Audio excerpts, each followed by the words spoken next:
Empirical formula और molecular formula बहुत आसान चीज है। कैसे करते हैं जरा गौर समझिए। सबसे पहले इंपिरिकल फार्मूला क्या होता है?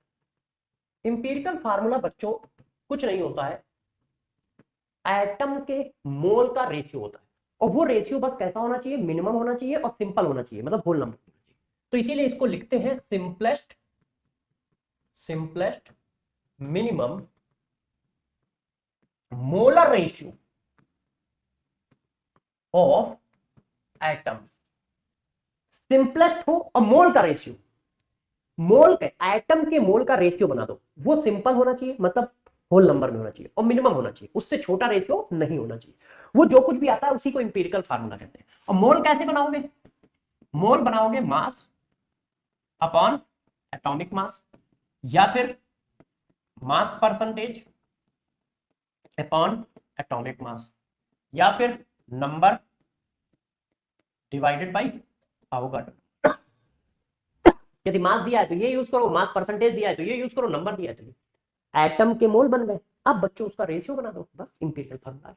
रेशियो बनाते समय ये बात ध्यान रखना कि वो सिंपल होना चाहिए, वो सिंपल होना चाहिए। अच्छा, मॉलिक्यूलर फार्मूला क्या होता है?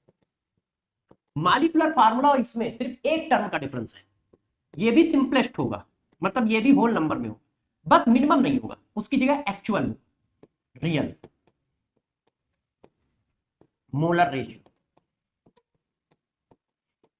Of atoms. फॉर एग्जांपल जैसे ये देखो, गौर सुनिएगा, ठीक है? इधर देखिए, जैसे हमारे पास ये H12C6, ये एक्चुअल रेशियो है, तो इसका मिनिमम रेशियो क्या है? ये है मिनिमम मोल का रेशियो है, तो ये इंपीरिकल फार्मूला है। और ये एक्चुअल रेशियो है, ये मॉलिक्यूलर फार्मूला।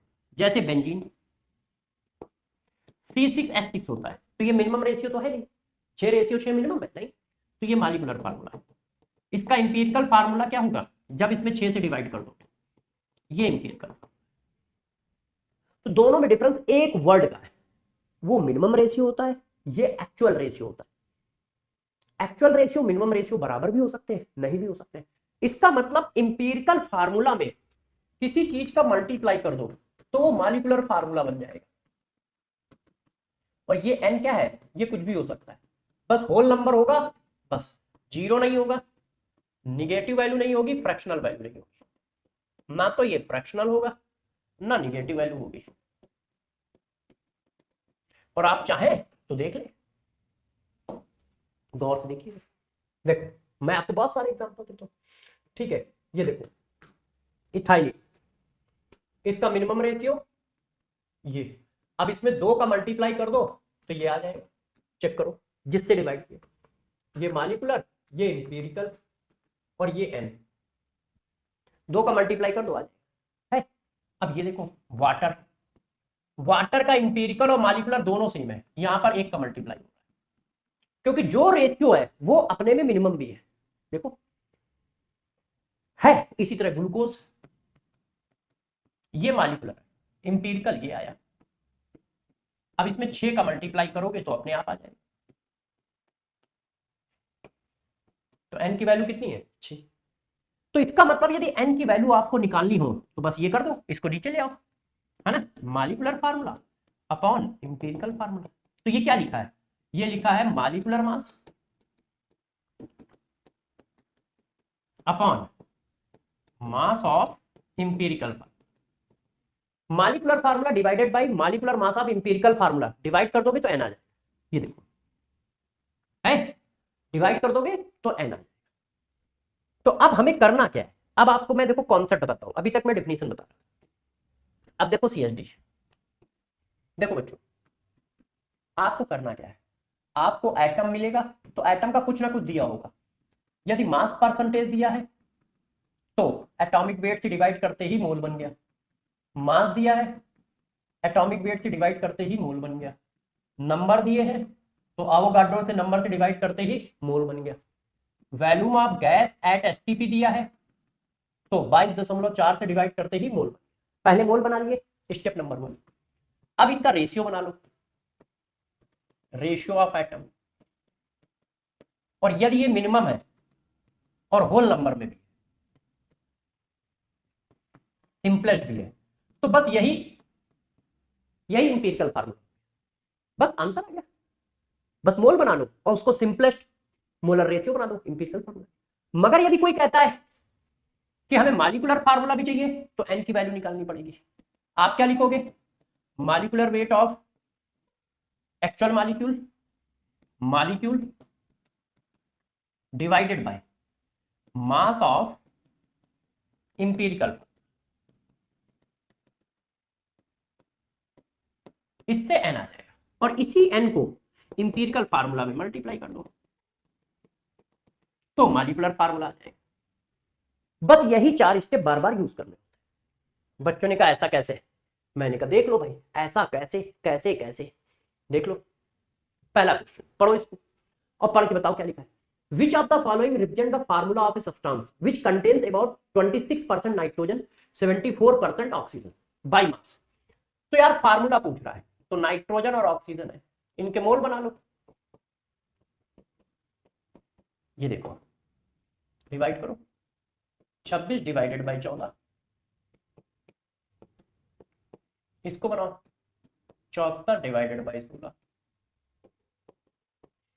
अब ये क्या होल नंबर में है? नहीं, क्योंकि डिफरेंस क्या है, मोल बनाना है और वो होल नंबर में हो, रेशियो जो है होल नंबर। तो होल नंबर बनाने के लिए छोटी वैल्यू से डिवाइड कर देते हैं। छोटी वैल्यू ये है, देखो एक अपने आप होल नंबर हो, अब दूसरा आप हो जाएगा।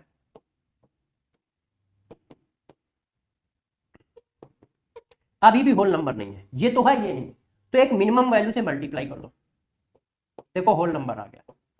अब ये होल नंबर भी है और मिनिमम रेशियो भी है, इससे छोटा रेशियो मिलेगा नहीं, इससे छोटा रेशियो ये है, मगर ये होल नंबर नहीं है, तो बस यही आंसर हो गया। क्लियर? अब ये क्वेश्चन देखो, and oxide of metal contains 40% bye mass of oxygen, the metal have atomic mass 24, the empirical formula of compound. फिर वही काम करोगे, ये होमवर्क में दे दूं कि करोगे? भाई मेटल कितना है 60%, क्यों? ऑक्सीजन कितना है 40%।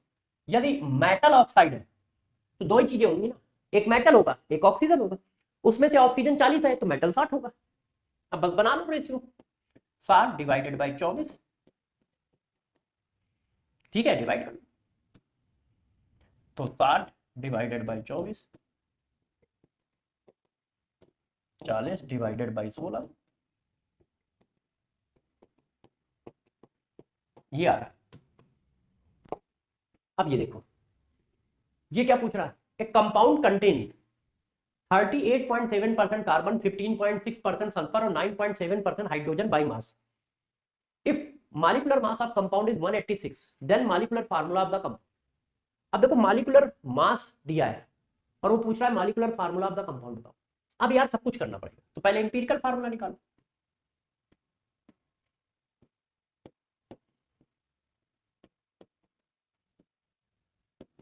डिवाइड करो, मोल मोल, इसकी वैल्यू बताओ भाई, 51.6 डिवाइडेड बाई 32, 38.7 डिवाइडेड बाई 12, सबसे छोटी कौन है ये, डिवाइड किया 1, इसको डिवाइड किया 9.7 डिवाइडेड बाई 0.17। ओए भाई मैंने कहीं गलती लिख दी क्या, देखो जरा जरा, ये कैसे आ जाएगा, है ना, गलत है ना। आपको भी पता है 51 डिवाइडेड बाई 32 होगा, तो यार ये कैसे आ जाएगा, ये आ रहा है 1.59, सबसे छोटी यही है, इसको डिवाइड करो 3.22 डिवाइडेड बाई 1.59, तो ये 2, सॉरी ये 2 आ रहा है। अब ये कितना आएगा, 9.7 डिवाइडेड बाई 1.6, ये 6 आ रहा है, तो C2S ऐसा आ रहा है, इसका मतलब कुछ ऐसा आ रहा होगा। ये देखो इंपिरिकल फार्मूला है, मॉलिक्यूलर फार्मूला नहीं है। अब एन निकालो, मॉलिक्यूलर फार्मूला का वेट, इंपिरिकल फार्मूला का वेट। तो इंपिरिकल फार्मूला का वेट कार्बन 2 है, 12 into 2 24, plus oxygen 6, hydrogen 6 plus ये 32, इसमें डिवाइड कर दिया, ये 3 मार गया, तो 3 का मल्टीप्लाई कर दो। Empirical molecular formula equal to n into empirical formula. n कितना है 3, C2H6 C6H18S। ये देखो बात समझ में आई। अब देख लो मैच कर रहा है कोई, आई थिंक ये वाला। अब देखो एक तो हुआ क्वेश्चन को ऐसे किया जाए, बहुत समझदार लोग ना ऐसे नहीं करते हैं। जानते हो वो कैसे करते हैं? इस क्वेश्चन को करते ही नहीं है। बच्चे कह रहे हैं ये क्या बवाल है यार, बताता हूं। बहुत समझदार लोग इस क्वेश्चन को करते ही नहीं है। क्यों? देखो जरा मॉलिक्यूलर फार्मूला कितना दिया है, 186। पहले ये चेक कर लो इनमें से मॉलिक्यूलर फार्मूला किसका है, क्योंकि मॉलिक्यूलर फार्मूले का ही तो मॉलिक्यूलर मास होता है। तो यदि मॉलिक्यूलर मास 186 दिया है तो चेक कर लो कि 186 है किसका, वही आंसर होगा। मान लो एक से ज्यादा का निकलता है तब क्वेश्चन करो, नहीं तो क्यों करो। जैसे देखो 12 36 9 और 32, ये 100 नहीं हो रहा है तो 186 कैसे होगा, तो ये आंसर हो ही नहीं सकता। 12 36 18 और 32 इंटू 3 96, 32 इंटू 3 96। अब क्या ये 186 हो रहा है? नहीं हो रहा है, तो ये भी आंसर नहीं हो सकता। और ये तो हो ही नहीं सकता, तो अपने आप ये देखो हो गया है ना, सॉल्व करते तो भी आंसर। तो जब भी कभी मॉलिक्यूलर वेट देके मॉलिक्यूलर फार्मूला पूछे तो क्वेश्चन में कूद मत जाओ करने के लिए कि कूद गए करने के। पहले ये चेक कर लो कि मॉलिक्यूलर मास कितने से मैच कर रहा है, कि सिर्फ एक ही से मैच कर रहा है तो वही आंसर है, एक से ज्यादा से मैच कर रहा है तब सॉल्व करो। जैसे मैंने देखो सॉल्व करके आंसर निकाल दिया, हमको करना ही नहीं चाहिए, वैसे मुझे पता था, मगर मैंने कहा तुम्हें मक्कारी बाद में सिखाऊं, है ना, कॉन्सेप्ट बाद में सिखाऊं, एक दूसरा टाइप का कॉन्सेप्ट। समझ गए? बच्चों ने कहा यस। अब देखो अब एक और कॉन्सेप्ट, इसको समझो। देखो बच्चों ये एक मॉलिक्यूल है AXBYCZ। अब percentage of atom only depend upon composition of atoms in molecule. गौर समझिएगा, ये बहुत बड़ा कॉन्सेप्ट है, काम आएगा आपके। मतलब यदि मैं कहूं 10 ग्राम ग्लूकोज में कार्बन का परसेंटेज बताओ, 1 लाख ग्राम 1 ग्राम ग्लूकोज में कार्बन का परसेंटेज बताओ, या percentage of carbon atom in glucose बताओ, तो ये तीनों क्वेश्चन का आंसर सेम ही आएगा। क्यों? क्योंकि किसी भी एटम का परसेंटेज उसके कंपोजिशन पे डिपेंड करता है, और कंपोजिशन तो सेम है, 6 12 6 6 12 6 6 12 6। अमाउंट पे डिपेंड नहीं करता है, बात समझ रहे? वो अमाउंट पे डिपेंड नहीं करता है। यदि मॉलिक्यूलर फार्मूला चेंज हो जाएगा तो आंसर अलग लगाएगा। हर जगह पे आपने फार्मूला सेम लिखा है, C6H12O6 C6H12O6 C6H12O6, तो परसेंटेज निकालोगे तो सेम आएगा। मास ऑफ कार्बन हर जगह अलग अलग आएगा, मास ऑफ हाइड्रोजन हर जगह अलग अलग होगा, मगर परसेंटेज हमेशा सेम होगा। बस समझ? तो percentage of atom only depend upon composition of atom in A molecule.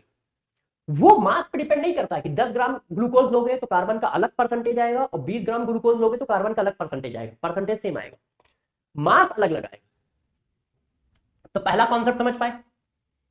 अब दूसरा concept, percentage of element equal to, जिस पार्ट का परसेंटेज निकालना है या जिस एलिमेंट का परसेंटेज निकालना है उसका मास ऊपर रखो, मास ऑफ एलिमेंट, टोटल लिख देता हूं,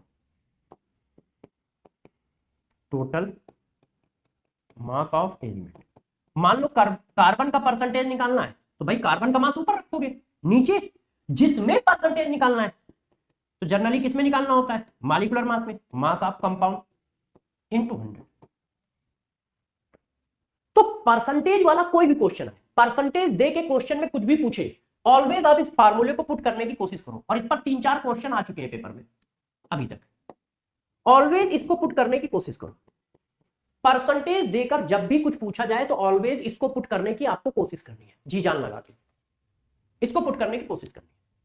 ये क्या है, AXBYCZ, percentage of element only, ठीक है। इस बात का विशेष ध्यान रखना। अब बच्चों ने कहा सर क्वेश्चन, मैंने कहा देखो यार इस पर तुमने बहुत सारे क्वेश्चन किए, उनमें से एक मैं भी करा देता हूं। जैसे ये the percentage of carbon in urea, कर लो यार। किसका परसेंटेज पूछ रहा है? कार्बन का। तो मास ऑफ कार्बन, एक कार्बन है, एक कार्बन का मास। और किसमें पूछ रहा है? मॉलिक्यूल में पूछ रहा है, तो मॉलिक्यूलर वेट में निकाल दो। आपने 12 लिखा है, तो 12 कब है? जब इसका मॉलिक्यूलर वेट यूज करो। तो इसका मॉलिक्यूलर वेट होता है 60, तो 12 पंचे 60, 20% आ गया। अब इसी क्वेश्चन को कोई घुमा भी सकता है। कैसे? देखो मैंने घुमा दिया। ये हाइड्रेटेड यूरिया है, चलो percentage of water in hydrated urea, hydrated urea में परसेंटेज ऑफ वाटर निकालो। अब किसका परसेंटेज पूछ रहा है? वाटर का। तो बस percentage of water, total mass of water, water कितने हैं? 2 है। किसमें पूछ रहा है? हाइड्रेटेड यूरिया में पूछ रहा है, तो total mass of hydrated urea into 100। अब इसी क्वेश्चन को और घुमाना है, यहां एक्स लिख दो। How many water molecule attached in A urea, इसी क्वेश्चन को फिर घुमा दिया। वो बस यही करते रहेंगे। देखो क्वेश्चन ये हो गया,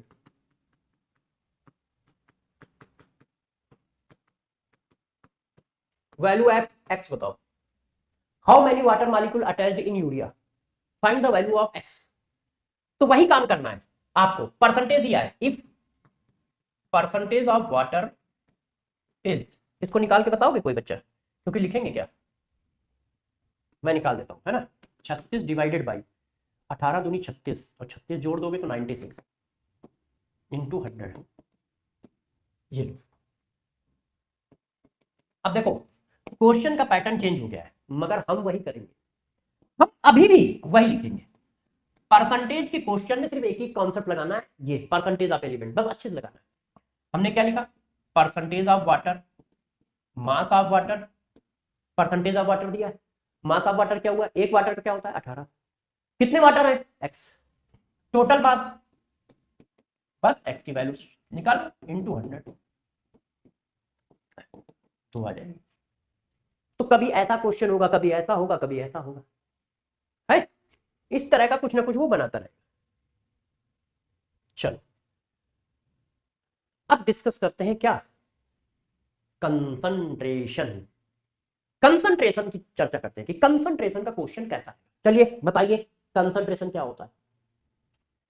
अब देखो यार कंसंट्रेशन में क्या बातें आपको अच्छे से आनी चाहिए, तो गौर सुनो क्या आनी चाहिए। देखो कंसंट्रेशन में क्या क्या होता है, सब कुछ एक एक करके पढ़ाते चले जाते हैं, ठीक है। देखिए देखना बच्चों, ये हमारे पास सॉल्वेंट है, सॉल्वेंट है W2 ग्राम। 2 को हम सॉल्वेंट से रिप्रेजेंट करेंगे, 1 को हम सॉल्यूट से रिप्रेजेंट करेंगे। और इसमें आपने डाला है W1 ग्राम, ये सॉल्यूट है और ये सॉल्वेंट है। तो इन दोनों को मिलाने से क्या बना? सॉल्यूशन। कितना बना? बना कि नहीं बना? कंसंट्रेशन का मतलब होता है जब दो चीजों को मिलाते हो तो हमें यह बताना होता है कि जो अमाउंट में कम है वो कितना है उस सॉल्यूशन में। तो उसी को बताने के मेथड को या उसको रिप्रेजेंट करने को ही कंसंट्रेशन कहते हैं। मतलब इन जनरल आप ये बोलते हो amount of solute dissolve in specify amount of solvent. अब कितने कंसंट्रेशन हमें पढ़ने हैं, कौन कौन से पढ़ने हैं, कैसे पढ़ने हैं, वो बताता हूं। आप एक कंसंट्रेशन पढ़ते हो mass percentage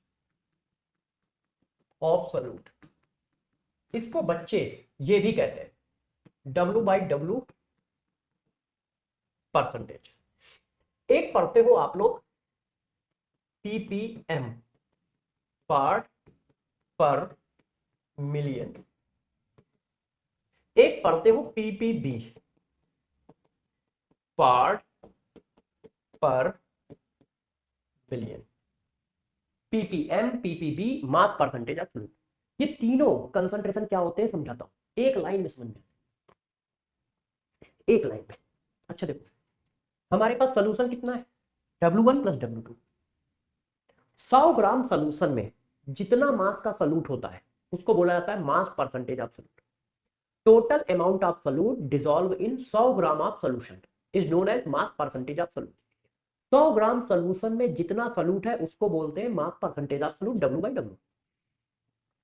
1 million gram solution में जितना सॉल्यूट है उसको बोलते हैं ppm। 1 बिलियन ग्राम सॉल्यूशन में जितना सॉल्यूट है उसको बोलते हैं ppb। मिलियन और बिलियन वाली चीजें वहां पर आती हैं जहां पर सॉल्यूट निग्लेजिबल है, निग्लेजिबल है, बहुत कम है। तो यार तीनों डिफिनेशन एक ही जैसे। जब 10 की पावर 2 ग्राम सॉल्यूशन में जितना सॉल्यूट है मास ऑफ सॉल्यूट उसको बोल दिया जाता है मास परसेंटेज। 10 की पावर 6 ग्राम सॉल्यूशन में जितना सॉल्यूट है उसको बोल दिया जाता है ppm। और 10 की पावर 9 ग्राम सॉल्यूशन में जितना सॉल्यूट है उसको बोल दिया जाता है ppb। तो तीनों डिफिनीशन एक जैसे हैं और इसीलिए इनके फार्मूले भी एक जैसे। तो इसका मतलब मास परसेंटेज ऑफ सॉल्यूट, पार्ट पर मिलियन और पार्ट पर बिलियन, ये तीनों क्या बताते हैं, ये तीनों ये बताते हैं कि कितने ग्राम सॉल्यूशन में कितना सॉल्यूट है। 100 ग्राम में कितना सॉल्यूट है, mass percentage of solute. 1 lakh gram, 10 lakh gram sorry, 10 lakh gram solution में कितना सॉल्यूट है वो बताता है ppm, ठीक है। और 10 की पावर -6 ग्राम सॉल्यूशन में कितना सॉल्यूट है वो बताता है ppb। इसी वजह से तीनों के फार्मूले एक जैसे। देखो,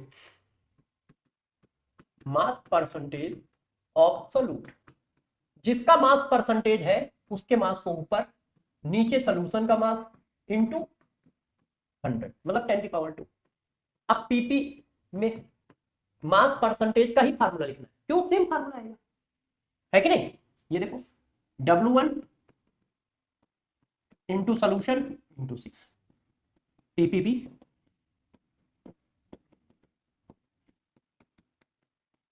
लो, तीनों फार्मूले सेम है। क्यों, मास of solute divided by mass of solution into 100 mass percentage हो गया, मास of solute mass of solution into 10 की पावर 6 ppm हो गया, मास of solute upon mass of solution into 10 की पावर 9 ppb हो गया। अब इससे आपको क्या समझ में आ रहा है, इससे आपको ये समझ में आ रहा है कि आप चाहो तो इसको ऐसे लिख सकते हो 10 की पावर 2 इंटू 10 की पावर 4, तो ये चीज ये बन गई। इससे आपको क्या समझ में आ रहा है, इससे आपको समझ में आ रहा है कि आप ये लिख सकते हो और साथ साथ में ये भी लिख सकते हो।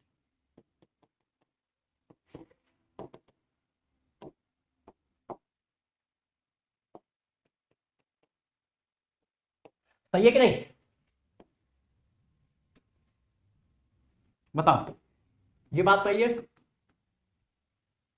गुरु देखो, यहां 10 की पावर 4 इंटू 10 की पावर 2 कर दोगे तो ये आ गया, 10 की पावर 2 इंटू 10 की पावर 7 कर दोगे ये आ गया, और 10 की पावर 6 इंटू 10 की पावर 3 कर दोगे तो ये आ गया। तो ये रिलेशन भी आ गए एक दूसरे के लिए। मतलब मास परसेंटेज दिया है ppm में जाना है तो बस ये कॉन्सेप्ट लगा दो, ppm दिया है मास परसेंटेज में जाना है ये कॉन्सेप्ट लगा दो, एक बार में क्वेश्चन हो जाएगा। चेक करो, है क्लियर है, बच्चों ने करना है, क्लियर नहीं है सर। मैंने कहा क्यों, क्या दिक्कत है, बच्चों ने कहा जब तक आप क्वेश्चन नहीं बताओगे तब तक क्लियर नहीं है। तो मैंने कहा चलो क्वेश्चन कर लेते। ए 1000 gram of toothpaste sample contains 0.2 gram of fluoride concentration, what is the concentration of fluoride in term of ppm। तो भाई ppm क्या है, मास ऑफ सॉल्यूट, किसका कंसंट्रेशन निकालना है, ppm किसका निकालना है, फ्लोराइड का।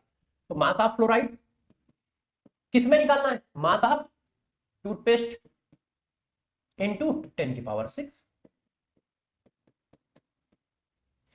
एक बार देख लेना यार, 3 ओ ये आ रहा है, बात समझ पाए कैसे की। अरे भैया किसका पीपीएम निकालना है, फ्लोराइड का, तो मास ऑफ फ्लोराइड किस में निकालना है, सोल्यूशन क्या है, सोल्यूशन क्या है, paste, mass of paste into 10 की पावर 6। अब सॉल्व करना है तो 3 जीरो कट गए, ये पॉइंट हटेगा तो एक और माइनस आ जाएगा तो 2 जीरो बचेंगे, आंसर आ गया। ये बताओ, select the correct relation between mass percentage of solute and ppm. तो यार अभी तो बताया था, क्लियर। अब थोड़ा पढ़ा ले फिर अगले क्वेश्चन कराते हैं। अब देखो यार, अब ये 3 टर्म, इन 3 टर्म को बहुत अच्छे से समझना, क्यों, क्योंकि ये बहुत यूज होंगे, एक, यदि कहीं पर ऐसा लिखा हो, इसका क्या मतलब है? और यदि कहीं पर ऐसा लिखा हो, इसका क्या मतलब है? और यदि कहीं पर ऐसा हो तो इसका क्या मतलब? अब इस बात को आप अच्छे से देखो और करो। देखो, ये है W/W, मतलब सलूट मास में है, सोल्यूशन भी मास के फॉर्म में किया है। ये है सलूट मास में है, सोल्यूशन वॉल्यूम के फॉर्म में। ये है सलूट भी वॉल्यूम के फॉर्म में है और सोल्यूशन भी वॉल्यूम के फॉर्म में। कैसे करते हैं तो गौर से देखो। इसका मतलब ये है 100 ग्राम, परसेंटेज का मतलब क्या होता है 100, परसेंटेज का मतलब 100। तो पहले का पहले से कंपेयर किया करो और दूसरे का दूसरे के साथ। पहला जो होता है वो सलूट होता है और दूसरा जो होता है वो सोल्यूशन होता है। इसका मतलब पहला सलूट का मास है, दूसरा सोल्यूशन का मास है, और दोनों मास है क्योंकि W/W लिखा है। रियल डिफिनेशन में ये है कि x gram salute, x gram salute dissolve in 100 gram solution. इसका मतलब ये होता है कि x ग्राम सलूट 100 ग्राम सोल्यूशन में डिसॉल्व है। क्यों? क्योंकि सोल्यूशन का क्या है परसेंटेज, परसेंटेज का मतलब 100। तो पहले वाले का पहले वाले से कंपेयर करो, दूसरे वाले का दूसरे से। इसका मतलब सलूट कितना दिया है x ग्राम दिया है। और ग्राम क्यों लिख रहे हैं? क्योंकि यहां W लिखा है। सोल्यूशन कितना है 100 ग्राम। ये सलूट हो गया, ये सोल्यूशन। तो क्या कोई बच्चा सॉल्वेंट बता सकता है? यदि कहीं पर ऐसा कुछ लिखा है इसका मतलब भाई ने सब कुछ दे दिया है। मास ऑफ सलूट दे दिया है, मास ऑफ सोल्यूशन दे दिया है, मास ऑफ सॉल्वेंट दे दिया है। और यदि डेंसिटी गिवन हो तो वॉल्यूम भी दे दिया है। इफ डेंसिटी इज गिवन, मान लो डेंसिटी गिवन है तो भाई हम वॉल्यूम भी निकाल देंगे। क्या होता है D equal to M upon V। तो V equal to M upon D। लो सोल्यूशन का वॉल्यूम भी आ गया और वो कितना होगा 100 divided by D ml। Gram से ग्राम कट जाएगा। तो यार यदि डेंसिटी गिवन है तो वॉल्यूम ऑफ सोल्यूशन भी गिवन है। अब इसी तरह इसमें देखो, इसका मतलब क्या हुआ, पहले का पहले से, दूसरे का दूसरे से। x ग्राम क्या है सलूट, 100 ml क्या है क्योंकि V दिया है सोल्यूशन। अब यदि density given, if density is given,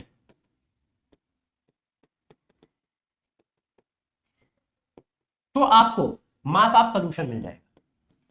कैसे? आप जानते हैं D इंटू वी करके, वो भी किसमें ग्राम में। तो यार इस चीज की वैल्यू को ध्यान रखना, बहुत आसानी से ये आएगा और क्वेश्चन पूछते हैं। अब ये देखो, इसका मतलब x ml सलूट है, 100 ml सोल्यूशन है और 100 माइनस x ml सॉल्वेंट है। ये देखिए है। तो इन तीनों बातों का मतलब बहुत अच्छे से ध्यान रखिएगा, क्वेश्चन करने में बहुत हेल्प मिलेगी। अब बात आती है किसकी, मोल फ्रैक्शन कि मोल फ्रैक्शन क्या होता है। देखो बच्चों को लगता है मोल फ्रैक्शन कोई बड़ी चीज है, नहीं यार। मोल फ्रैक्शन एक सिंपल बात है। देखो N1 मोल सलूट, N2 मोल सॉल्वेंट, तो सोल्यूशन कितना हुआ, हुआ कि नहीं? बच्चों ने कहा हाँ। अब मेरी बात बताना, यदि आपसे कहा जाता है कि मोल फ्रैक्शन ऑफ सलूट बताओ, तो इसका मतलब तुम क्या समझते हो? यदि कोई कह रहा है कि मोल फ्रैक्शन ऑफ सलूट बताओ, तो मोल फ्रैक्शन ऑफ सलूट को आप क्या समझते हो? इसका मतलब यह हुआ कि यार एक मोल सोल्यूशन में कितने मोल सलूट है, एक मोल सोल्यूशन में कितने मोल सलूट है, उसी को हम कहते हैं मोल फ्रैक्शन ऑफ सलूट। उसी को क्या कहते हैं मोल फ्रैक्शन ऑफ सलूट। एक मोल सोल्यूशन में कितने मोल सलूट है, तो इतने मोल सोल्यूशन में इतना सलूट है, तो एक में कितना होगा, इतना ही तो होगा, इतना ही तो होगा। इसीलिए तुम लिखते हो जिसका मोल फ्रैक्शन पूछा जाए उसको ऊपर लिखो, नीचे total mole of solution. Mole fraction of salute पूछा गया तो सलूट के मोल ऊपर और नीचे सोल्यूशन के मोल। मोल फ्रैक्शन ऑफ सॉल्वेंट पूछा जाए तो सॉल्वेंट के मोल नीचे, सॉरी सॉल्वेंट के मोल ऊपर, नीचे सोल्यूशन के मोल। तो मोल फ्रैक्शन की डिफिनेशन क्या है, एक मोल सोल्यूशन में कितना मोल सॉल्यूट का है। Mole fraction of solute. एक मोल सोल्यूशन में कितना मोल सॉल्वेंट का है, मोल फ्रैक्शन ऑफ सॉल्वेंट। अब दोनों का सम करो तो यार दोनों का सम 1 के बराबर आएगा, तो दोनों को डिवाइड करो तो मोल फ्रैक्शन का रेशियो उनके मोल के रेशियो के बराबर। तो ये कॉन्सेप्ट आप अच्छे से याद रखिएगा, बहुत ज्यादा यूज होंगे ये दोनों, ये दोनों। और आप चाहें तो इस चीज को ऐसे लिख सकते हैं कि मोल ऑफ सॉल्यूट क्या है x1 और मोल ऑफ सॉल्यूट क्या है x2, ये सपोज कर सकते हैं, कोई टेंशन नहीं, क्वेश्चन अपने आप सब कुछ सेट कर लेगा। आप ये सपोज कर सकते हो। ये कब सपोज करते हैं, जब कंसंट्रेशन दिया जाए, कंसंट्रेशन पूछा जाए। क्यों, क्योंकि मोल फ्रैक्शन का रेशियो मोल के रेशियो के बराबर है, तो मोल फ्रैक्शन का वही रेशियो होता है जो मोल का रेशियो होता है। किसका, मोल of solute, mole of solvent. ये देखो, आप देखो, तो ये चार बातें आपके दिमाग में बहुत अच्छे से होनी चाहिए, और क्वेश्चन मिनटों में निकलेंगे, मतलब टाइम लगेगा नहीं, आपके क्वेश्चन अपने आप निकल जाएंगे।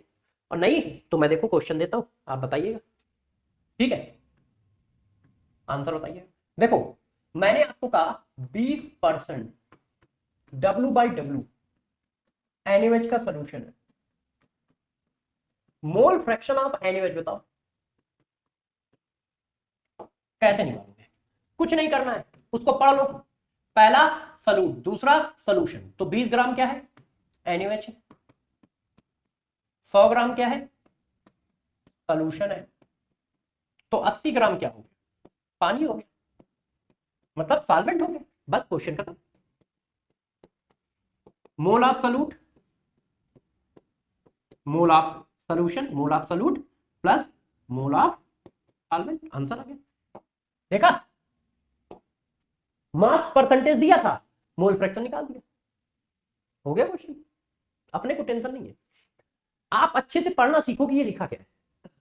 अब यही क्वेश्चन पलट के दे दिया जाए तो भी 2 मिनट में हो जाएगा। कैसे, अब मैंने क्वेश्चन पलट दिया, मैंने कहा mole fraction of NaOH solution is 0.4, then calculate mass percentage of NaOH। अब बताओ, तो भी बिल्कुल वही क्वेश्चन है, जरा बताना, NaOH का मोल परसेंटेज 0.4 है, तो वाटर का क्या होगा 0.6, क्यों, दोनों का सम क्या होता है 1। ये लो, रेशियो कितना हुआ, और जो मोल फ्रैक्शन का रेशियो वही मोल का रेशियो, मैंने अभी पीछे पढ़ाया है। इसका मतलब NaOH के मोल कितने हैं 2, वाटर के मोल कितने हैं 3। अब मोल दिए तो मास परसेंटेज नहीं बना पाओगे, मोल दिए तो मास आ गया, मास आ गया तो मास परसेंटेज आ गया, डायरेक्ट लिख दो। देखो mass percentage, mass of NaOH, ये लो, mass of solution, mass of solute plus mass of solvent, solve कर लो, आंसर आ गया है। तो करना कुछ नहीं, जो बताया जाए उसको अच्छे से अप्लाई कर दो, हो जाएगा 2 मिनट में क्वेश्चन, टाइम थोड़ी लगेगा आपको। चलिए अब बात करते हैं किसकी, मोललिटी। क्या कोई बच्चा बता सकता है मोललिटी क्या होती है,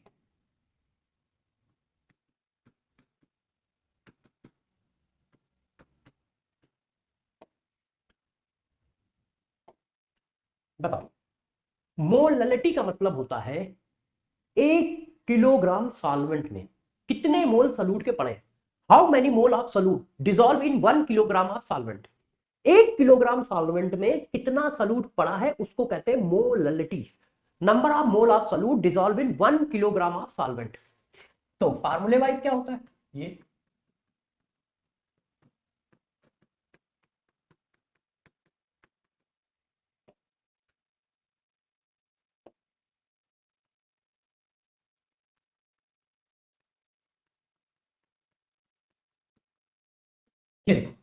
number of mole of solute divided by mass of solvent in kilogram. अब इसको चाहो तो थोड़ा सा और चेंज करो, number of mole of solute, mass of solvent को क्या कह सकते हो, मास of solution minus mass of solute. भाई मास ऑफ सॉल्वेंट को हम ये कह सकते हैं ना, और यहां पर एक बात ध्यान रखिएगा, ये किलोग्राम में जा रहा है, और यदि आप ग्राम में करना चाहते हो तो यहां 10⁻³ का मल्टीप्लाई करो।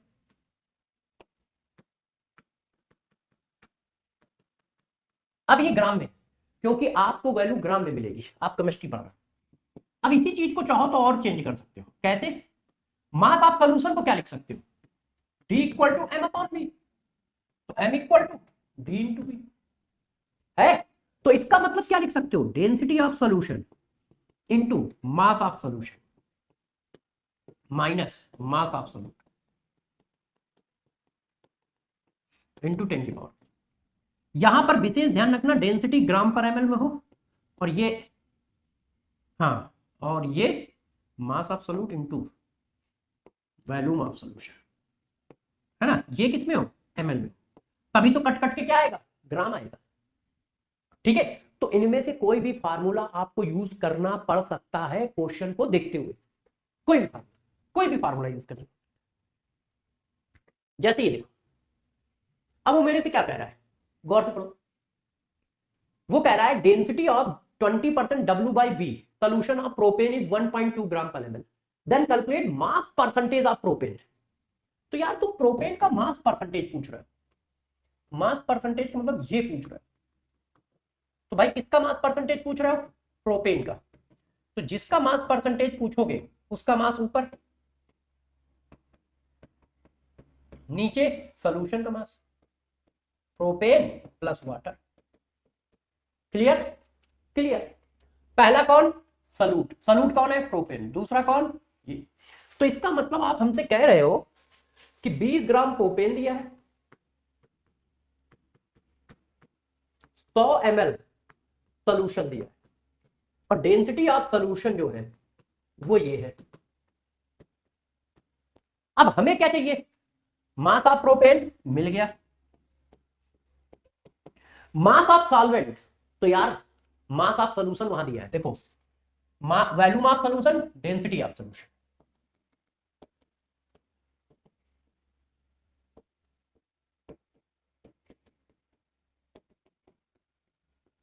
मास ऑफ सॉल्यूशन है, तो मास ऑफ सॉल्वेंट कितना आ जाएगा?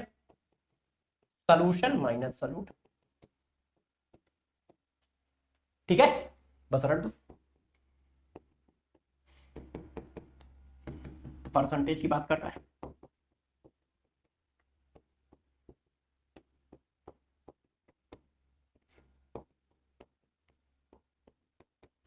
सोलह 16.67।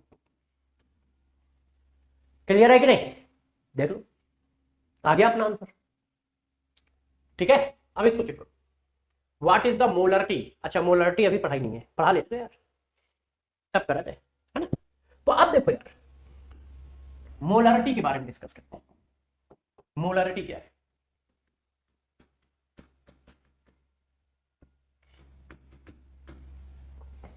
एक लीटर सॉल्यूशन में, 1 लीटर सॉल्यूशन में जितने मोल ऑफ सॉल्यूट होते हैं उसको मोलरिटी कहते हैं। How many mole of solute dissolve in 1 litre of solution? Total number of mole of solute dissolve in 1 litre of solution is known as molarity. तो देखो, फार्मूला क्या होता है? Mole of solute, volume of solution. यहां पर थोड़ा सा ध्यान रखना, वॉल्यूम ऑफ सॉल्यूशन ml में लिखोगे तो यहां 10⁻³ आएगा, लीटर में लिखोगे तो यहां कुछ नहीं आएगा। ठीक, अब यार इस चीज को चाहो तो आप, सॉरी, चेंज करते हैं थोड़ा सा, हाथ रख के मेरा। अब देखो, अब आप इस चीज को चाहो तो ऐसे लिख सकते हो, मोल ऑफ सॉल्यूट, गौर से देखना, डरना नहीं। वॉल्यूम ऑफ सॉल्यूशन को यदि हम ऐसे लिखते तो ऐसा इसलिए कह रहे हैं कि मान लो डेंसिटी ऑफ सॉल्यूशन दी हुई, तो डेंसिटी ऑफ सॉल्यूशन दी होगी तो ऐसे कर दो, मास of solution in gram into density, ऊपर चली गई, डेंसिटी ऑफ सॉल्यूशन ग्राम पर ml इनटू 10⁻। यार इसकी जगह क्या लिख दिया? मास ऑफ सॉल्यूशन, और डेंसिटी ऊपर चली गई। तो जब डेंसिटी दी हो तो ये लगेगा, डायरेक्ट दिया हो तो ये लगेगा। क्वेश्चन की बात खत्म। आपको देखना है। और यहां पर नंबर ऑफ मोल निकालने का एक और फार्मूला आ गया, number of mole equal to, इसको इधर ले आओ तो m into V in litre, इसको इधर लाओगे तो ये लीटर में होगा, ml में रखोगे तो 10⁻³ से डिवीजन भी तो जाएगा, है ना, तो हम लीटर में रखेंगे।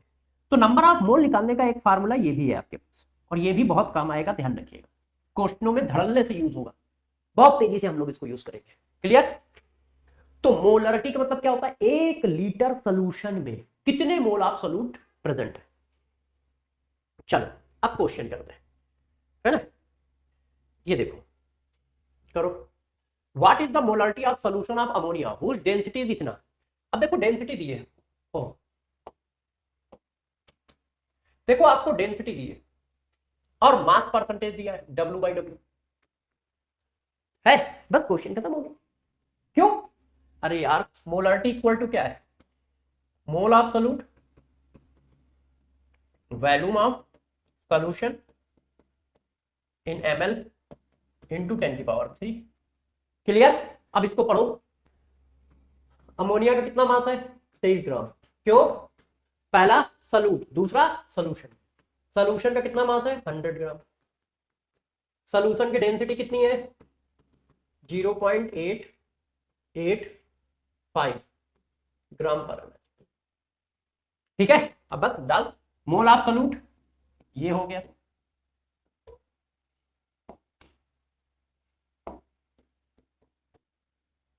वॉल्यूम ऑफ सोल्यूशन, अब देखो मास अपॉन डेंसिटी लिख दो जो मैंने अभी पीछे पढ़ाया था, इंटू 10⁻³। अब बस इसको सॉल्व करना है,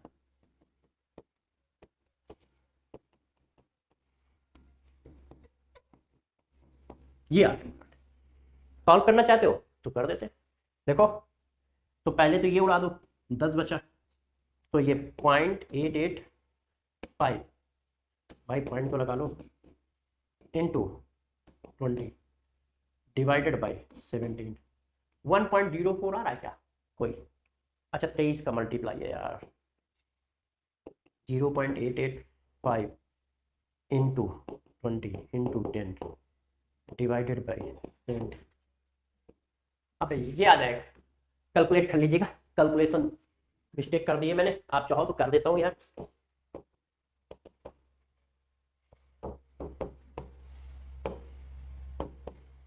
ये देखो वो 11.99 आ रहा है, सॉरी ये आ रहा है अप्रॉक्स 12। क्लियर? क्लियर। अब फिर देखो यार, इसके बाद बात करते हैं किसकी, नॉर्मलिटी की। देखो नॉर्मलिटी तो बच्चों हम जनरली रिडॉक्स में पढ़ाते हैं, बस यहां डेफिनेशन बता दे रहा हूं। नॉर्मलिटी किसमें पढ़ाते हैं, रिडॉक्स में, क्यों? क्योंकि वहां पर ग्राम इक्विवेलेंट आ जाता है। तो नॉर्मलिटी इक्वल टू क्या होता है, 1 लीटर में जितने ग्राम इक्विवेलेंट प्रेजेंट है उसको नॉर्मलिटी कहते हैं, total number of gram equivalent of solute dissolve in 1 litre of solution. क्या? Total number of gram equivalent of solute dissolve in 1 litre of solution. 1 litre solution में जितने gram equivalent of solute present होता है उसको normality कहते हैं। हाँ भाई बच्चे टेंशन नहीं लेने का, पूरा चैप्टर हम लोग मस्ती के साथ रिवाइज करेंगे, खत्म करेंगे, तो पूरा चैप्टर हम लोग पढ़ेंगे, ठीक है। Number of gram equivalent divided by volume of solution in litre, ये देखो नॉर्मलिटी का फार्मूला कि normality equal to number of gram equivalent of solute divided by volume of solution. ठीक, अब नॉर्मलिटी और मोलरिटी में रिलेशन की बात आए तो ये होता है। एन फैक्टर की डिटेल रिडॉक्स टाइट्रेशन वाले चैप्टर में पढ़ाई जाएगी, तो वहां पर नॉर्मलिटी फिर से पढ़ूंगा। एन फैक्टर की डिटेल रिडॉक्स टाइट्रेशन वाले चैप्टर में पढ़ाई जाएगी, वहां पर फिर से नॉर्मलिटी पढ़ूंगा, ठीक है। यहां पे डेफिनेशन बस पढ़ा रहा हूं। चलिए इस क्वेश्चन को करिए, the mole fraction of solute in 1 molar equals solution is, देखो यार 1 मोलर इक्वस सोल्यूशन कह रहा है, इसका मतलब मोलरिटी दी है और मोल फ्रैक्शन पूछ रहा है किसका, सॉल्यूट का। इसमें करना ही क्या है, 2 मिनट में निकाल दो। कैसे, गौर से देखो। इसका मतलब क्या होता है, इसका मतलब, इसकी डिफिनीशन क्या है, इसकी डिफिनीशन है 1000 ग्राम सॉल्वेंट में कितना सॉल्यूट है। 1000 ग्राम सॉल्वेंट में जितना सॉल्यूट होता है उसी को क्या कहते हो, मोलरिटी कहते हो, है ना। Number of mole of solute dissolve in 1 kilogram of solvent. तो 1000 ग्राम सॉल्वेंट में जितना सॉल्यूट है उसी को हम क्या कहते हैं, मोलरिटी कहते हैं। देख लो। अब चाहो तो इसको हम दूसरी तरह से लिख सकते हैं। कैसे, देखो हम साफ साफ लिख सकते हैं कि मोल ऑफ सॉल्यूट कितने हैं, मोल ऑफ सॉल्यूट है 1, तो मास ऑफ सॉल्वेंट कितना है, मास ऑफ सॉल्वेंट है 1000। क्यों, 1000 ग्राम सॉल्वेंट में जितने मोल ऑफ सॉल्यूट होते हैं उसी को मोलरिटी कहते हो ना। तो यदि मोलरिटी की वैल्यू 1 है तो इसका मतलब 1000 ग्राम सॉल्वेंट में 1 मोल सॉल्यूट है। इसको मास ऑफ सॉल्यूट बना लो, सॉल्यूट का नाम दिया है, देखो जरा, नहीं, सॉल्यूट का नाम इन्होंने नहीं दिया है। तो दोस्त क्वेश्चन फंस जाएगा। क्यों, क्योंकि सॉल्यूट का नाम नहीं दिया है। तो इसको ऐसे मत करो, क्योंकि मास ऑफ सॉल्यूट नहीं निकलेगा। तो इसको आप सिंपल फॉर्म में ऐसे करो। कैसे, देखो मैंने आपको एक कॉन्सेप्ट बताया था कि मोल फ्रैक्शन का रेशियो मोल के रेशियो के बराबर होता है। बच्चों ने कहा हाँ। अब इसको मैं ऐसे लिख दूं, देखना, देखते ही क्वेश्चन खत्म हो गया।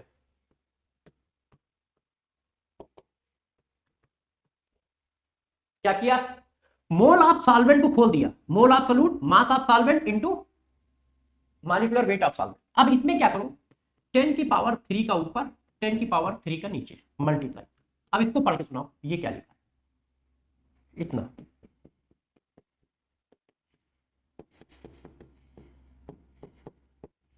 ये देखो रिलेशन है मोल फ्रैक्शन और मोलरिटी में। मान लो किसी बच्चे को ये बात ना समझ में आए तो वो डायरेक्ट रिलेशन भी याद कर सकता है। अरे यार, मोल of solute mass of solvent into 10 की पावर 3 मोलरिटी बन गई। अब मोल फ्रैक्शन कितना दिया है, निकालना है। मोलरिटी कितनी दी है, 1। Molecular weight of solvent, water है, इक्वस लिखा है 18। तो ये कितना हुआ, ये हुआ। अब इसको कैसे लिख लोगे यार, इसको आप चाहे तो ऐसे लिख सकते हैं। क्यों, क्योंकि काइमन की वैल्यू निकालनी है।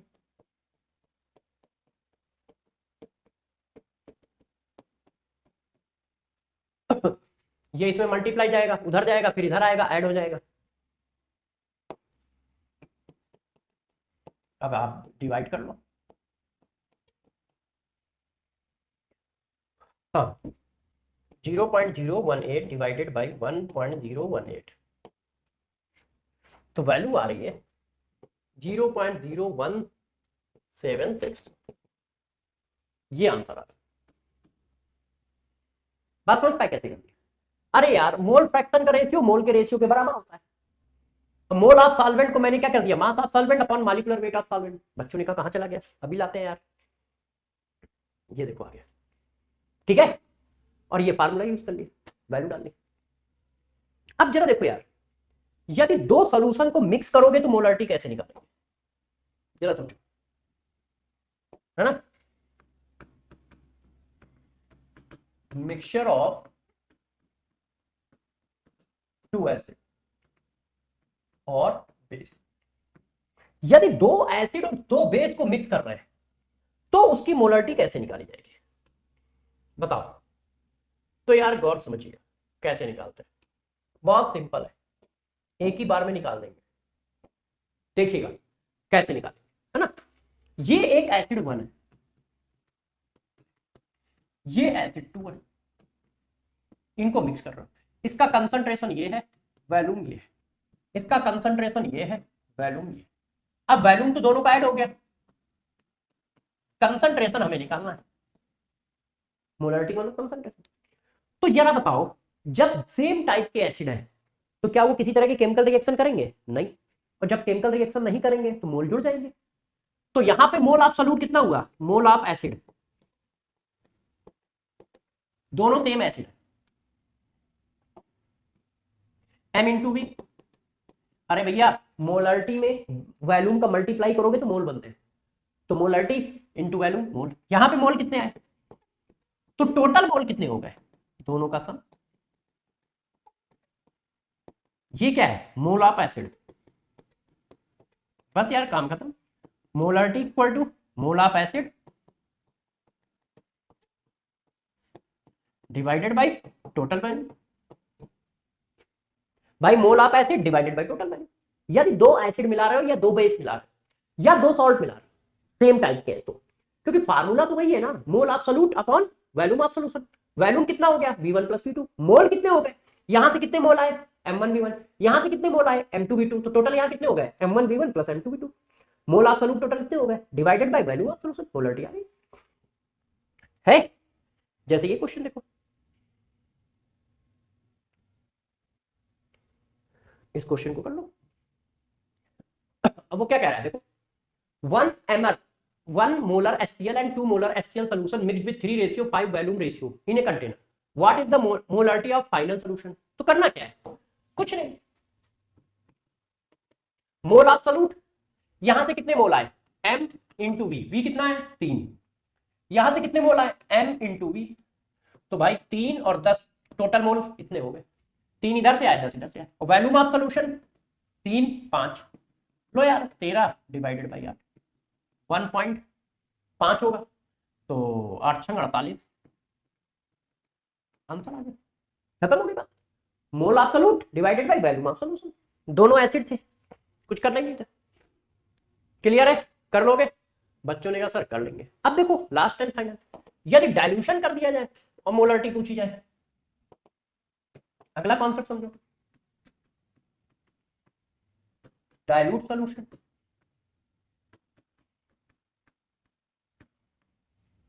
देखो ये एक सॉल्यूशन है, इसको आपने पानी मिला दिया और एक रिजल्टेंट सॉल्यूशन बना दिया। अब इसमें यदि मोलरिटी पूछोगे तो कैसे निकालेंगे, देखो ये सॉल्यूशन 1 है जिसका कंसंट्रेशन ये था, वॉल्यूम ये था। अब इसमें तुमने क्या किया, V2 लीटर पानी मिला दिया, तो बताओ इस सॉल्यूशन की मोलरिटी कितनी, तो वॉल्यूम कितना हो गया, मोल ऑफ सॉल्यूट कितने हो गए, तो मोल ऑफ सॉल्यूट यहां कितने हैं M इंटू V, यहां कितने मोल ऑफ सॉल्यूट है, सॉल्यूट है ही नहीं, इसमें तो सिर्फ वाटर, तो कॉन्सेप्ट डिट्टो वही है जो पहले। अब यार इसके पास सॉल्यूट है ही नहीं, तो जितने सॉल्यूट यहां है उतने ही सॉल्यूट यहां है, तो मोलरिटी इक्वल टू क्या होगी, मोल of solute divided by volume of solution.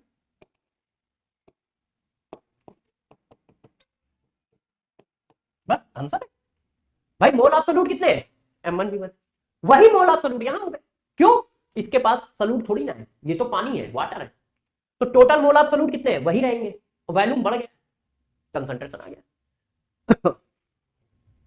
जैसे ये देखो इस क्वेश्चन को करो, अब क्या पूछ रहा है, 0.2 molar H2SO4 1 ml is diluted to 100 times its inertial volume, the molarity of solution।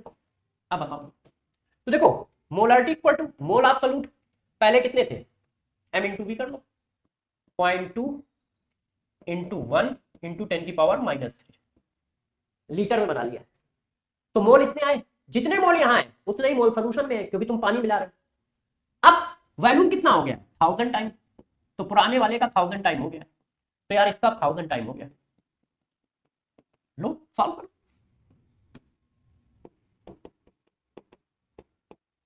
देख लो कहीं आंसर है। Mole of solute volume of solution in litre, mole क्या है M इंटू V करने से यहां मोल आ गए, जो यहां मोल है वही वहां मोल है, क्यों, तुमने H2SO4 मिलाया नहीं, तुमने तो पानी मिलाया है, तो वॉल्यूम चेंज होगा, और क्या चेंज है कि नहीं। तो चलो आगे बढ़ते, अब देखो यार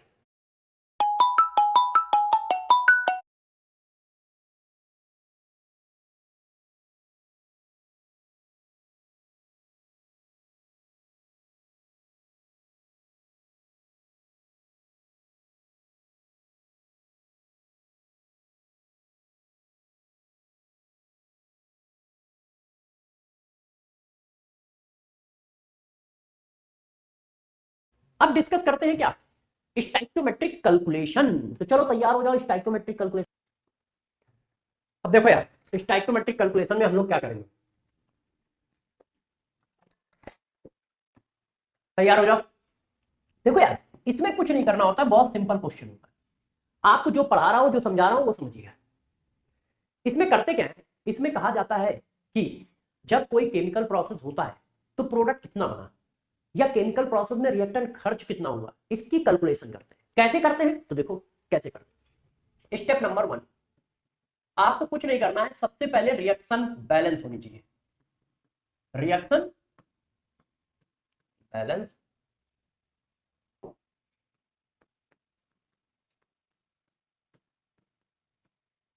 रिएक्शन बैलेंस होनी चाहिए, पहला काम ये। स्टेप नंबर 2,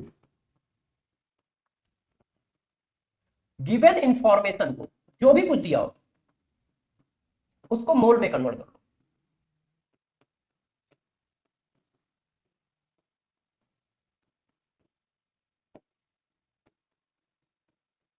गिवन इंफॉर्मेशन को किसमें कन्वर्ट कर लो, मोल में करो। स्टेप नंबर 3,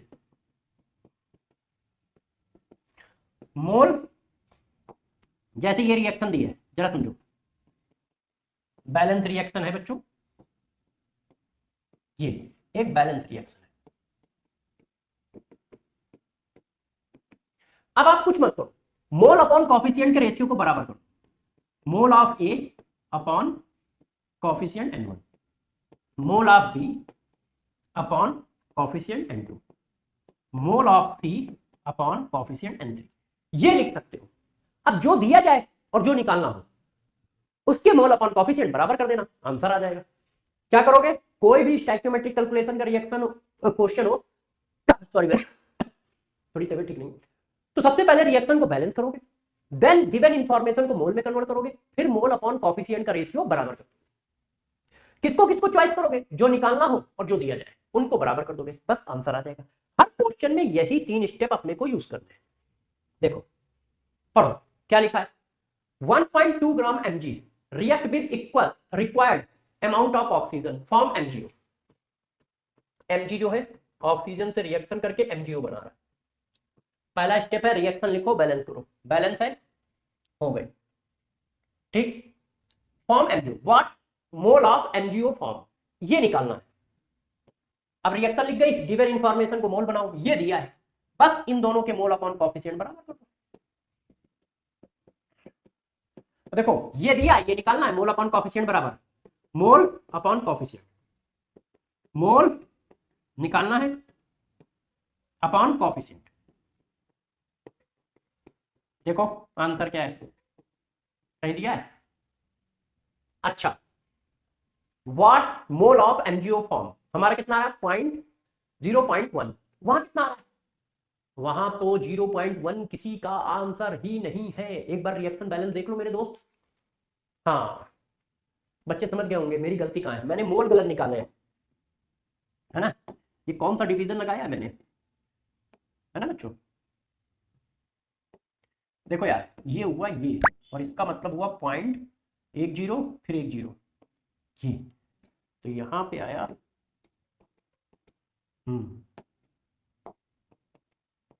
ये ये आंसर। क्लियर, क्या करोगे, रिएक्शन को बैलेंस करोगे, मोल अपॉन कॉफिशिएंट बराबर करोगे। किसके किसके बराबर करने, जो निकालना हो, जो पूछा जाए। How many mole of Fe double positive ion are formed when excess of iron is treated with 50 ml of 50 ml of 4 molar HCl under inert atmosphere.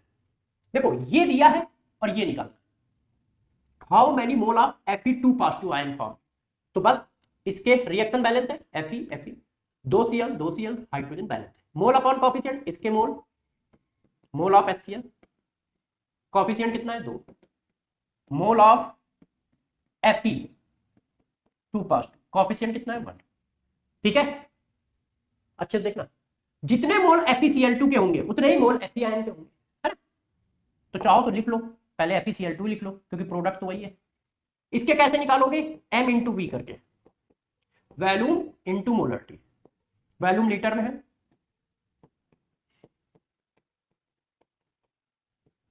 कट्टम काट खेल लो, 100 आ गया, 100 का मतलब 0.1 मोल आ गए FeCl2। दोस्त मोल FeCl2 के आए, Fe आयन के नहीं आए, मोल किसके आए, FeCl2 के, मगर Fe आयन के भी इतने ही मोल होंगे, क्यों, मैंने आपको आयन निकालना सिखाया है। कैसे करते हैं, नीचे कितना लिखा है 1, तो 1 इंटू मोल ऑफ FeCl2, 0.1 मोल आ गया। देखो कहीं आंसर है, आंसर है 1 gram metal carbonate required 200 ml of 0.1 molar HCl for complete neutralization. What is the atomic weight of metal? वही काम करना है। मेटल कार्बोनेट जब HCl से रिएक्शन करेगा तो ये बनेगा। भाई आप लोग एक बात नोट कर रहे हो, वैसे नोट कर ही रहे होगे क्योंकि हमसे भी तेज हो तुम लोग, है ना? समझ रहे हो ना? समझ गए हो? समझ रहे हो नहीं समझ रहे हो? समझ रहे हो? है पीपीटी बनाते समय आंसर लिखे हैं, देखो है? मैं भी देख रहा था कि यार जिसमें स्टार है वही आंसर आ रहा है, इसका मतलब स्टार उसने हटाया नहीं या मैंने नहीं हटाया, है ना? भूल गया होऊंगा या उस समय नहीं हटाया होगा। चलो 1 gram metal carbonate required 200 ml of 0.1 molar HCl for complete neutralisation. What is the atomic weight of metal? मैंने तुम्हें क्या पढ़ाया है? रिएक्शन का क्वेश्चन हो तो कुछ भी पूछा जाए, हमें वही काम करना है। रिएक्शन बैलेंस होनी चाहिए तो पहले चेक करो बैलेंस है एम एम, 2 Cl 2 Cl, एक कार्बन एक कार्बन, 2 हाइड्रोजन 2 हाइड्रोजन, ऑक्सीजन 3 3। अब दिया क्या है? ये दिया है, निकालना क्या है? एटॉमिक वेट निकालना है, इसका भी मान दिया तो बस इन्हीं दोनों को बराबर कर दो। रूल क्या है? मोल, मोल कैसे निकालोगे? एटॉमिक वेट कार्बन 12 और 16 48, weight upon molecular weight divided by 1, mole m into v divided by 2, यहां 2 लिखा है, इन दोनों को बराबर किया है, क्यों? एटॉमिक वेट निकाल। अब सॉल्व कर लो, 1 डिवाइडेड बाई ये 16 48, ये हो गया 60 और ये 2 से 2 कट गया और पॉइंट तो यहां पर भी है, पॉइंट यहां पर भी है, तो 10 की पावर -2, तो 1 + 60 1/10 की पावर -2, तो ये 100 हो गया, a = हो गया 40। देखो बच्चों का 40 आंसर है, आंसर है। क्या किसी क्वेश्चन में मैं कुछ अलग कर रहा हूं? चेक करो, नहीं कर, बस मोल अपॉन कोएफिशिएंट बराबर करते चले जाइए। चलो इसको करके देख लेते हैं। What will be the concentration of NaCl present in solution when इतने ml HCl is mixed with इतने ml NaOH? वही काम करेंगे, अलग क्यों करेंगे? देखो HCl और NaOH रिएक्शन कर रहा है, ऐसे आया।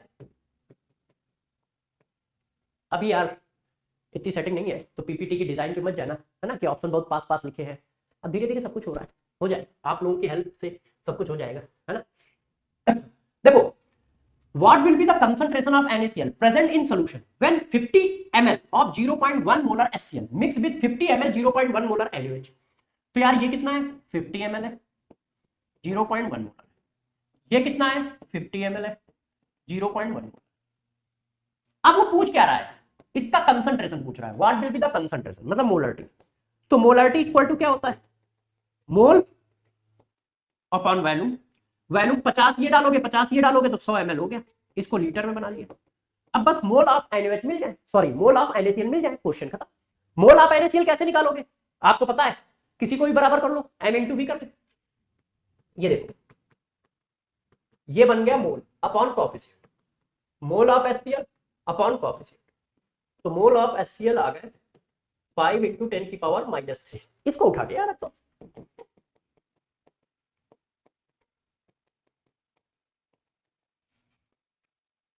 फाइव है ना?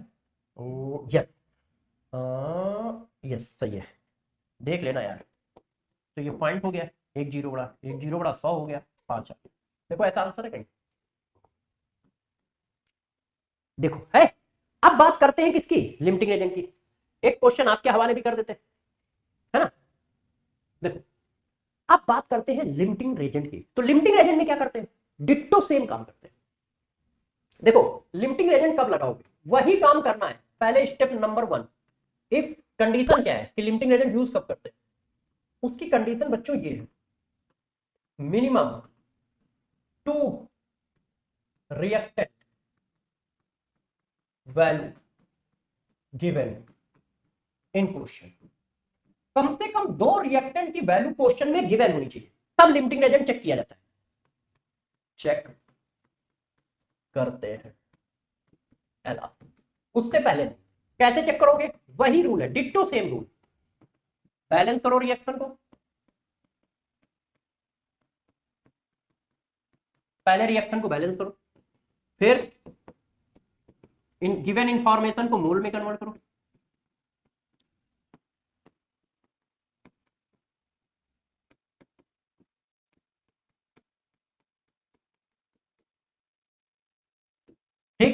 फिर वही करो, अब बस यहां पे समझना, करना वही है मगर क्या, मोल अपॉन कॉफिशिएंट किसके, एलआर के, बराबर करने हैं मोल अपॉन कॉफिशिएंट किसके, जिसको निकालना है, जिसको भी निकालना है उसके मोल अपॉन कॉफिशिएंट एलआर के मोल अपॉन कॉफिशिएंट के बराबर करना है, बस ये करना है, बस अपने आप चीजें आ जाएंगी। एलआर क्या होता है, एलआर वो होता है जो रिएक्शन में पहले खत्म हो जाए। फॉर एग्जांपल मैं आपको थोड़ा एलआर के बारे में समझाता हूं। जैसे देखो ये एक रिएक्शन, अब इसके 2 मोल है, इसके 5 मोल है, टी इक्वल टू 0। अब जब इसके 2 खर्च होंगे तो इसके भी 2 ही खर्च होंगे ना, तो ये 3 बच गया और ये 2 बन गया। अब जो पहले खत्म हो गया उसको एलआर बोल दिया, जो बच जाता है उसको एक्सेस रेजेंट बोल देते हैं। किसी भी केमिकल रिएक्शन में दूसरे रिएक्टेंट के रिस्पेक्ट में जो पहले खत्म हो गया वो एलआर, और जो बच गया वो लिमिटिंग वो एक्सेस रेजेंट है। जो पहले खत्म हो जाता है उसको एलआर करते हैं। इस बात का विशेष ध्यान रखना कि कंपेयर ऑलवेज एलआर से करना है, कंपेयर ऑलवेज एलआर से करना है। जैसे ये क्वेश्चन देखो, है ना, ये भाई ने ना यार, चलो आप क्वेश्चन करो। हे भगवान, चलो बच्चों आओ ध्यान दीजिए। अब देखो यार, for the reaction A + 2B gives C, 5 mole of A 8 mole of B will produce. अब देखो दोनों रिएक्टेंट की वैल्यू दी है, A की भी दी है B की दी है, तो हमको एलआर चेक करना चाहिए। उसने थोड़ी कहीं लिखा है कि ये लिमिटिंग रेजेंट का क्वेश्चन है, हमने देखा 2 रिएक्टेंट की वैल्यू गिवन है तो एलआर चेक करो। अच्छा एलआर कैसे चेक होता है ये बताना तो भूल ही गया, एलआर चेक कैसे करोगे ये बताना भूल गया हूं, अब ये लिख देता हूं। एलआर कैसे चेक करते हैं, कहां चेक करना, यहां पे बताना है यार। देखें ओ भाई ये सब क्या हो रहा है, रुक जाओ बच्चों मुझे लिखना पड़ेगा, आ जाए है ना। एलआर यहां पे चेक करेंगे,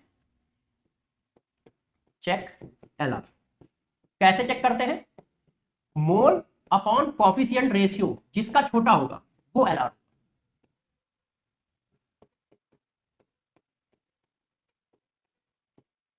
जिसका मोल अपॉन कॉफिशिएंट रेशियो छोटा होगा वो एलआर। कैसे चेक करते हैं, बस मोल अपॉन कॉफिशिएंट तो निकालते ही हो, जिसका छोटा हो वो एलआर है, बस उसी से कंपेयर करा दो। देखो मैं करके दिखाता हूं, देखो A + 2B गिव्स C, मोल कितने 5 8 0, mole upon coefficient check LR, हम एलआर चेक कर रहे हैं, mole upon coefficient, mole upon coefficient. अब छोटा कौन है, ये 5 है ये 4 है, तो ये एलआर हो गया, एलआर चेक हो गया। अब एलआर चेक हो गया, इसको और इसको बराबर कर दो, तो मोल अपॉन कॉफिशिएंट इसके mole upon coefficient, coefficient mole of C कितना आ गया 4 आ गया, ठीक है। ये देखो मोल अपॉन कॉफिशिएंट चेक करोगे, जिसका मोल अपॉन कॉफिशिएंट छोटा है वो एलआर है, फिर कंपेयर करोगे उसी से, क्योंकि कंपेयर तो दोनों से हो सकता है, तो जब दोनों से हो सकता है तो किससे किया जाए, उससे करोगे जिसका कॉफिशिएंट छोटा हो, मोल अपॉन कॉफिशिएंट। अब देखो इस क्वेश्चन को क्या कह रहा है, वो कह रहा है 10 mole of SO2 react with O2 and form SO3, ठीक है। 8 मोल SO3 form, the remaining mole of SO2 and O2 represent. अब पहली बात देखो इसके 10 मोल है और इसके 15 मोल है, ठीक है, T = 0।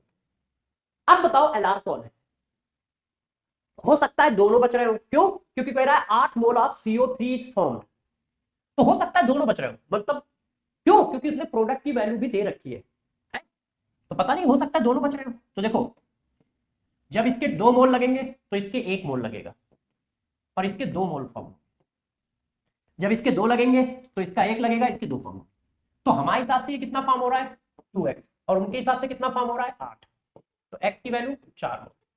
ये थोड़ा लीक से हट के क्वेश्चन है, तो यहां पर भी 4 डाल दो तो 11 मोल, यहां पर भी 4 डाल दो 2 मोल, तो यहां एलआर कोई नहीं है क्योंकि दोनों बच रहे हैं, इसीलिए उन्होंने प्रोडक्ट की वैल्यू दी थी। तो SO2 2 मोल बचेगा, वो पूछ क्या रहा है, mole of SO2 and O2 2 और 11, ये 2 मोल बच रहा है, ये 11 मोल बच रहा है, कोई नहीं, है ना। ये क्वेश्चन थोड़ा अलग टाइप का हो गया था, तो किसी दूसरे में चेक कर लेते हैं। इस क्वेश्चन को करते हैं, in a reaction 4A + 2B + 3C gives A4B2C3, what will be the number of mole of product formed starting with 1 mole of A, 0.6 mole of B, 0.72 mole of C। तो कुछ नहीं, वही करना है, मोल अपॉन कोएफिशिएंट बराबर कर लो। पहले check करो कि लिमिटिंग एजेंट कौन है, क्यों, एक से ज्यादा रिएक्टेंट की वैल्यू गिवन है। देखो ए की भी वैल्यू गिवन है, बी की भी गिवन है, सी की भी गिवन है। तो देखो mole upon coefficient, mole upon coefficient, mole upon coefficient. अब छोटा कौन है तो यार डिवाइड करना पड़ेगा, है ना। इधर करते हैं 0.1 डिवाइडेड बाई 4, तो ये है 0.25, 0.6 डिवाइडेड बाई 2 0.3, 0.72 डिवाइडेड बाई 3 0.2। अब बताओ सबसे छोटा कौन है, तो सबसे छोटा ये है, तो इसका मतलब ये एल आ रहा है। अब इससे कंपेयर कर लो, देखो mole upon coefficient, mole upon coefficient, coefficient कितना है 1, तो यही आ जाएंगे, है ना।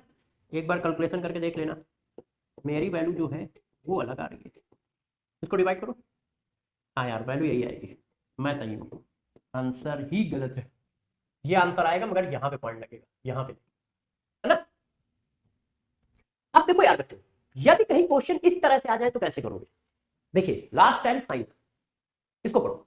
The impure 7 gram, the impure 7 gram of NaCl solution is treated with excess of AgNO3 solution.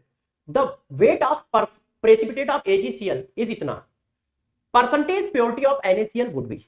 देखो ये परसेंटेज प्योरिटी का केस, तो हमेशा ध्यान रखना जब भी परसेंटेज प्योरिटी पूछी जाए तो क्वेश्चन को कैसे करना है, मैं आपको कॉन्सेप्ट बताता हूं।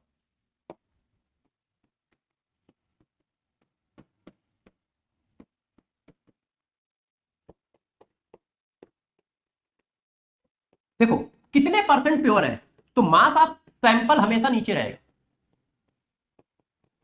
और मास ऑफ प्योर कंपाउंड हमेशा ऊपर रहेगा, इनटू 100।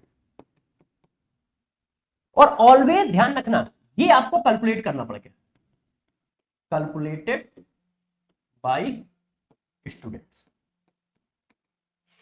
यदि परसेंटेज प्योरिटी पूछी जा रही है तो ये चीज आपको हमेशा खुद कैलकुलेट करनी पड़ेगी, ये चीज आपको हमेशा खुद कैलकुलेट करनी पड़ेगी। क्यों, हमें क्या पता प्योर कितना है, सैंपल तो वो दे रहा है। तो जैसे उसने कहा, गौर से देखो, उसने कहा द इम्प्योर है 7 gram AgCl solution is treated with excess of AgNO3। यदि ये एक्सेस में है तो इसका मतलब ये LR है ना, ये तो पूरा का पूरा लगा है क्योंकि वो तो एक्सेस में। तो देखो हमने निकाला सैंपल का मास 7 ग्राम इनटू 100। अब बस आप वो ले आओ जो NaCl है, कौन सा NaCl, जो रिएक्शन में पार्टिसिपेट कर रहा है प्योर। तो क्वेश्चन करने का तरीका वही है जो स्टोइकियोमेट्री का था, जब ये AgNO3 से रिएक्शन करेगा तो ये ऐसे बनाएगा, ये निकालना है। तो मोल अपॉन कोएफिशिएंट, इसके मोल वहां देखो दिए 14 ग्राम, तो 143.5 मोल अपॉन कोएफिशिएंट। तो मोल ऑफ NaCl आ गए 14 डिवाइडेड बाई 143.5। इसको यहां रख दो, सॉल्व कर लो, है कि नहीं। ये इससे कट जाएगा 2 तो 200 ये। अब आप डिवाइड कर लो इनटू 100, 100 तो कर दिया मैंने। अब आप देखो ये 14 ग्राम है या कुछ और है मुझे नहीं पता, मगर जितना लिखा है उसके हिसाब से मैंने आंसर बना दिया है। अब डिवाइड करते हैं, 200 डिवाइडेड बाई 100, ये आ रहा है अप्रोक्स। डाटा में कहीं इधर उधर है, ठीक है, डाटा में कहीं इधर उधर है। एक बार मैं चेक कर लेता हूं, रखना क्या है, हाँ डाटा में नहीं है, कैलकुलेशन में इधर उधर है। बताओ कहां गलती है, अच्छा पकड़ सकता है कोई बच्चा, कोई बच्चा पकड़ पाएगा। मैंने गलत किया है, कॉन्सेप्ट में गलती नहीं है, एक जगह गलती। देखो mass of sample, mass of pure compound, ये तो मोल रख दिया है, ये मोल निकल गया है, मास थोड़ी निकल गया है। मास ऑफ NaCl तो ऐसे निकलेगा ना, मास मोल में मॉलिक्यूलर मास का मल्टीप्लाई करने में है, तो कैलकुलेशन मिस्टेक है। तो इसको भैया ऐसे लिखो ना यार, ये तो मैंने गलती कर दी थी। तो अब कट्टम काट खेलो,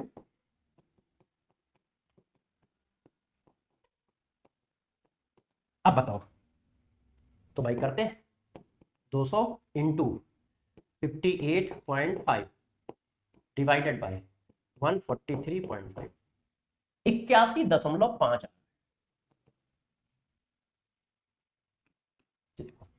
तो जब भी कहीं पे परसेंटेज प्योरिटी पूछी जाए तो हमेशा ध्यान रखना आपको प्योर निकालना पड़ेगा। जो सैंपल दिया है, जिस चीज का सैंपल दिया है उसी चीज को निकाल देना है। NaCl का सैंपल था, देखो मैंने NaCl ही निकाला, जिसका सैंपल दिया होगा उसी की वैल्यू निकालनी है, तभी परसेंटेज प्योरिटी पूछी जाएगी, ये निकलेगी। क्यों? क्योंकि परसेंटेज प्योरिटी का मतलब होता है mass of pure upon mass of sample into 100। Sample का मास क्वेश्चन में दिया जाता है और प्योर हमको निकालना होता है, और रिएक्शन से जो आता है वो प्योर ही आता है, क्योंकि ये मान के चला जाता है कि प्योर फॉर्म ही सिर्फ रिएक्शन कर रहा है और कोई रिएक्शन नहीं कर रहा है। लास्ट एंड फाइनल, अब ये question, 10 gram of calcium carbonate heating give 5 gram of residue, percentage yield of the reaction. जब भी कहीं परसेंटेज यील्ड का क्वेश्चन हो तो इस बात का विशेष ध्यान रखिएगा कि कैसे करना है।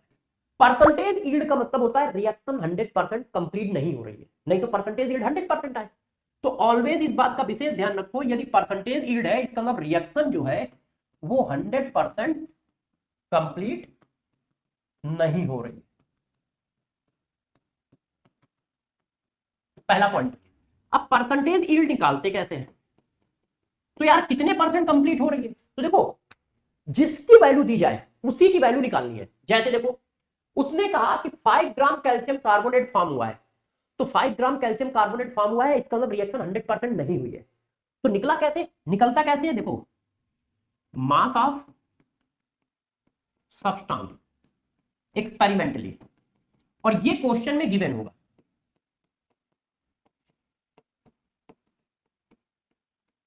क्यों? क्योंकि एक्सपेरिमेंटल वैल्यू हम कैसे निकालेंगे, वो क्वेश्चन ही में गिवन होगा। और मास ऑफ सेम सब्सटेंस, और ये कैलकुलेटिंग वैल्यू है, ये हम निकालेंगे ऑलवेज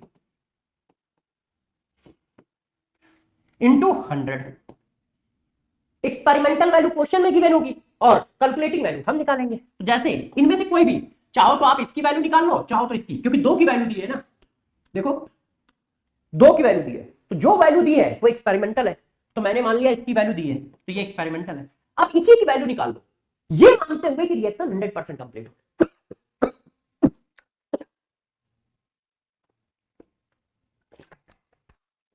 ये मानते हुए कि रिएक्शन 100% कंप्लीट हो रही है। यदि रिएक्शन 100% कंप्लीट हो रही है तो यार ये ऐसे ब्रेक हो जाएगा। मोल, ये देखो mole upon coefficient, mole upon coefficient, तो कितने आ गए 1/10 मोल। अब आपको यहां मास रखना है, तो 1/10 इंटू 56 मास, ये आया, डिवाइड कर लो 5000 डिवाइडेड बाई 56, 89% के आसपास की यील्ड है।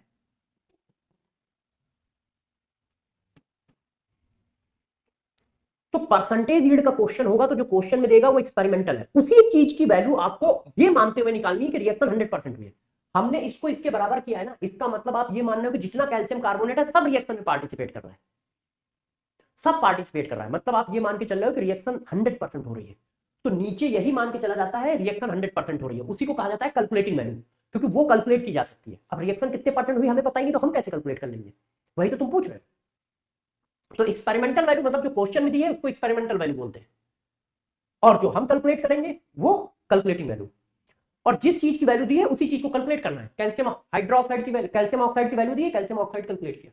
मान लो किसी का मान सर हम ये कैलकुलेट करते तो कर दो, बस यहां लिखना 10, इसकी वैल्यू कितनी है 10, और जो कैलकुलेट करके आए वो यहां लिख देना इंटू 100, तब भी वही आंसर आएगा, तब भी वही आंसर आएगा। ठीक है, बात समझ पाए?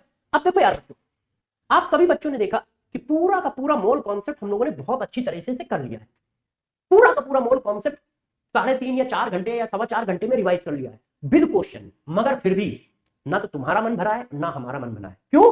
क्योंकि संकल्प इस चीज का है, संकल्प सिलेक्शन का है, संकल्प सिलेक्शन का है। छोटी छोटी बातों को माइंड मत करिएगा कि सर यहाँ पे स्पेस नहीं है ना, अभी हम लोग इतना टेक्निकली साउंड नहीं है। तो संकल्प किसका है? सिलेक्शन का। और सिलेक्शन का जब संकल्प है तो दोनों लोग जान लगाएंगे। जब आप सुबह मॉर्निंग में क्वेश्चन सीरीज चल रही है जिसमें सिर्फ क्वेश्चन डिस्कस हो रहा है, तो जो चैप्टर मैंने पढ़ाया है इसके क्वेश्चन या तो मैं कल या परसों डिस्कस करूंगा। तो आप जब आए तो इसको खूब अच्छे से रिवाइज करके आए, जैसे चैप्टर पे पकड़ इतनी तेजी से हो कि 720 में से 720 आए, 720 में से 720 आए। देखो मंजिल ऑलवेज टफ होती है, मंजिल ऑलवेज टफ होती है। लोग आपको गिराएंगे, लोग आपको पकड़ के खींचेंगे, लोग आपके बारे में 10 तरह की बातें करेंगे, कहेंगे कि यार हाँ शर्मा जी का लड़का तो बहुत निकम्मा है, चौराहे पे खड़ा रहता है। वही लोग कुछ समय बाद आपकी तारीफ भी करेंगे। तो इस वजह से आप बिल्कुल भयभीत ना हो, ठीक है, किसी की बातों पर ध्यान न दें, सिर्फ पढ़ाई पर ध्यान दें, सिर्फ पढ़ाई पर ध्यान दें। क्यों? क्योंकि समय बहुत क्रूशियल है। जितना 45 दिन का टाइम, 40 दिन का टाइम बचा है उस पर जी जान लगे। हम भी लोग लगा रहे हैं, आप भी लोग लगाइए, ठीक है। ऑल द बेस्ट, अपना ध्यान रखिएगा, पढ़ाई करते रहिएगा। फिर मिलते हैं अगले चैप्टर।